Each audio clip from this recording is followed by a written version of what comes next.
Hi po. Another way para makahanap pa lalo ng mga wholesale suppliers is through wholesale directories saka through finding trade shows. Basta yan, mamaya makikita niyo kung paano, okay? Ngayon, pagdating sa wholesale directories, merong mga libre at merong mga paid. Okay? So, ipapaubaya ko na sa inyo na tignan kung okay ba sa inyo yung mga paid.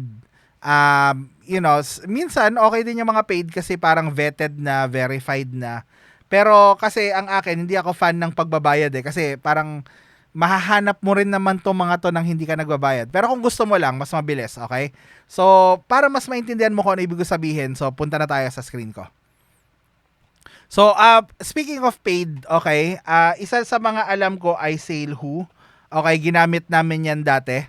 Okay, parang nakalimutan ko parang ilang $100 or something nung tingnan natin yung pricing. Nakalimutan ko monthly ba kami nagbayad nun? It's been a long time kasi. Ayan, so nakita nyo, ayan. So pwede kayong magbayad nito $127 tapos makita niyo na yung supplier directory nila. Tapos ang maganda rito kasi vinet na nila. Kapag sinabing vinet na nila, it means na na parang na verify na nila tong mga to. So, alam mo yan, relatively safe na itong mga supplier na to. Okay? Tapos, if you would ask me kung safe ba tong, safe, I mean kung sulit ba tong 127, nakalimutan ko, alam ko to $5-something monthly to noon eh. At that time, parang it saved me time, okay? Kasi yun nga, parang yung mga manual na paghahanap, parang it takes time, 'di ba?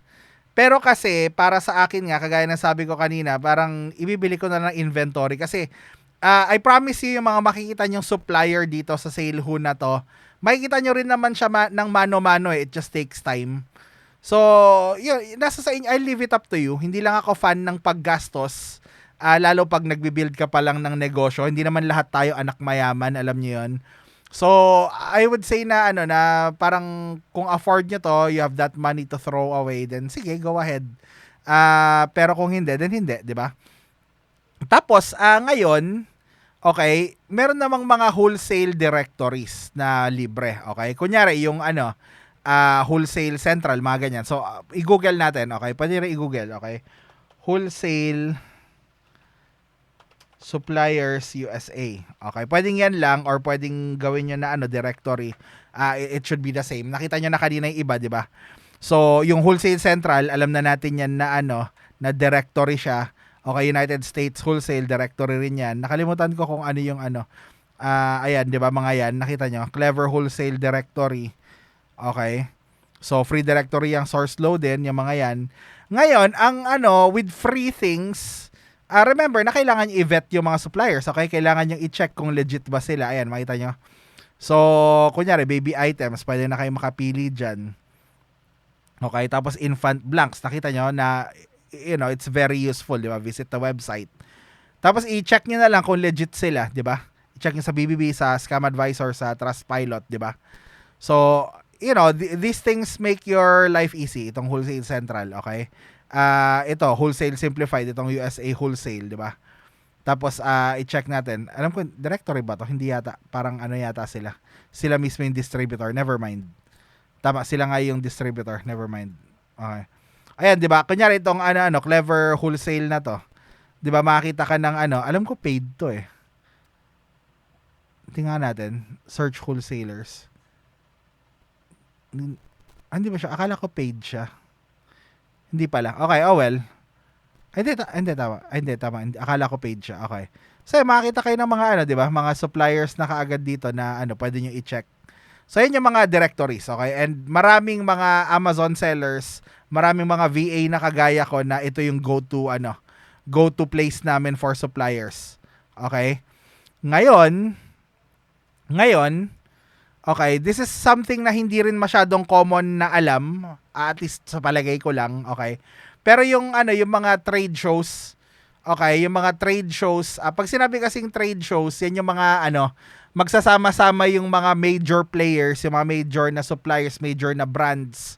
Magsasama-sama sila and gagawa sila ng trade show para i-promote yung mga sarili nila, i-promote yung industry nila, parang ganyan.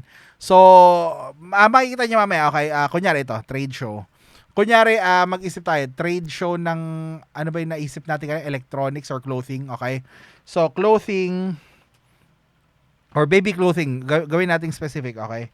So, again, dito, pwede kayong maging general, pwede kayong maging specific, okay? The more specific, mas maraming resulta.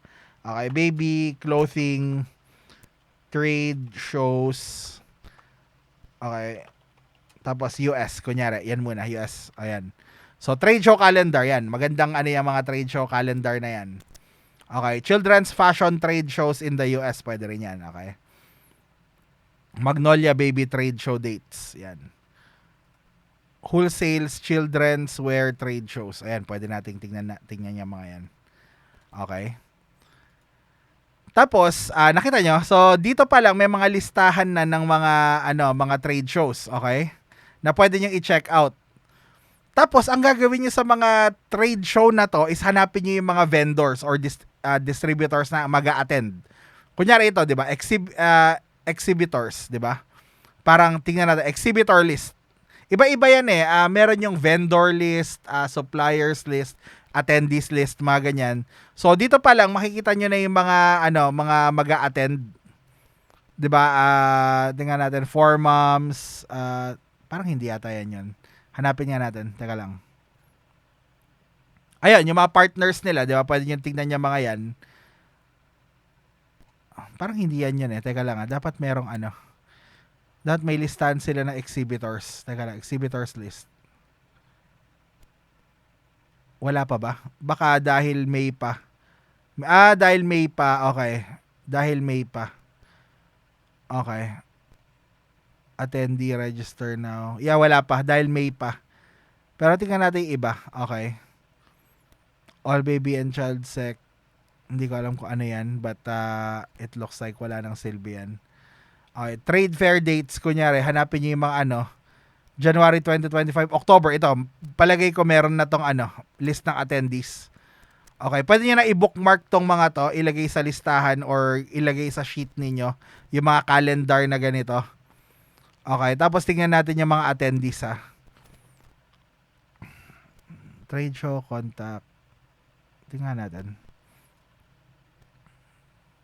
So, tingnan natin kung ano yung mga Puntahan natin yung kanilang site na hindi ko mabisita for some reason. I-copy na nga lang natin. I-paste natin sa sa ibang ayan, check natin kung meron siya. Okay, so hindi ito hindi ito super easy pero at least makikita nyo parang pwede nyo siyang gawin kasi hindi maraming tao yung gumagawa nito, especially mga VAs. Directory, browse by category, visit. Sige nga, in directory, browse by category, check natin, okay? Kunyari yan, ayan, di ba? Women's brands. Tingnan natin yung mga listahan, okay? So, showrooms and brand list, ayan, tingnan natin. So, di ba, ayan, Ali Rose, Amy, James, yung mga ganyan, sample lang naman to, okay? Pwedeng iba, pwedeng kunyari electronics, pero ito, mga potential to, di ba? Iba-iba sila. Night Day, by Zoo. Di ba nakita nyo? So, clothing ito. Hindi ako masyadong familiar dito, to be honest. Okay? So, yan. Pero nakita kayo, di ba? Trade show. Okay, yan yung mga Tapos, isa sa mga malalaking trade shows and pwedeng gawin yung director ay yung tinatawag na ASD. Okay? I-google natin, ASD. ASD Wholesale Show. There you go. Ito yung pinakamalaking trade show sa US. Itong ASD Market Week. Okay? Pwede niyo siya puntahan. Sa ngayon, wala pa siyang kung taga-US kayo or may contact kayo sa US or pwede kayong pumunta sa US, this is a good way para makakuha ng magagandang accounts. Itong trade show na to. Tapos, usually makikita mo na kung sino mang mag-a-attend pero dahil siguro March pa, wala pa exhibit. Check natin yung vendor spotlights, tingnan natin, exhibitor dashboard. Hindi ito yun. Check natin. Sino yung mga Usually meron silang vendor list pero I guess wala pa. vendor spotlight submissions, exhibitor dashboard, hindi ko alam. Check nga natin kasi nagbago na naman yung website. Dati parang meron na silang listahan ng mga attend. Siguro dahil masyado pong maaga, posible kaya 'yon. Ano natin? Inquire to attend. Tingnan natin to. Hanapin natin. Okay. Hindi na nila ginawang madaling makita yung ano nila. Ayun, kunyari yan, makita nyo, apparel and accessories. Tingnan natin kung meron na sa listahan ng mga brand. Mukhang wala pa. Ito, siya. Ito. Hindi, pero parang mga ano to. Hindi ito yung mga ano, retailer itong mga to. Stores tong mga to. Pero usually kasi closer to the date, meron silang listahan eh. At least dati, meron ako nakuha dati ng listahan ng mga ano nito eh. It was a long time ago, okay? So, iba na yung website na itsura nila. But, kalkalin nyo tong ASD, makakita kayo ng mga makita kayo ng mga maraming suppliers dito na pwede nyong kontaktin, okay? Tapos, pwede nyo silang kontakin, tapos sabihin nyo na, hey, I saw you here, para I never got the chance to talk to you, parang mamaya pag sa next na video natin. Okay? Pero yun, ito yung mga ways para makakuha kayo ng mga suppliers the traditional way. Okay? Through trade shows, hanapin nyo lang, mag-google kayo ng mga trade show, tapos mag-google kayo ng mga directories and itong ASD, tingnan nyo rin. Okay? So, yun po, and I'll see you next video. Bye.